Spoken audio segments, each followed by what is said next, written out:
New Year's Eve normally means parties and bars, but not for everyone. We had a good evening dinner crowd, but then it started to slow out. Third Base in Cedar Rapids says the crowds were thin last night. Bartender Renee Sheely says the weather may have been a factor, or the fact that people wanted to be up early to watch the Hawkeyes in the Outback Bowl, or it may have simply come down to the day of the week. Last year was being on a Sunday, it was a lot busier.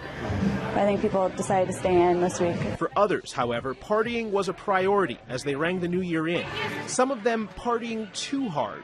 The Cedar Rapids Police Department says they made 30 total arrests last night. Of those arrests, 10 were drinking related, open container violations, OWI, and public intoxication. Last year, they had 13 total arrests, 7 of them alcohol-related. We just decided it's safer for us to be at home rather than being out and about. People we spoke to say they partied away from the bars and clubs last night, knowing the dangers of combining drunk driving and slick streets. Some guy slid into me last year and gave a fender bender to my Oldsmobile. In fact, staying inside allowed people to explore old traditions.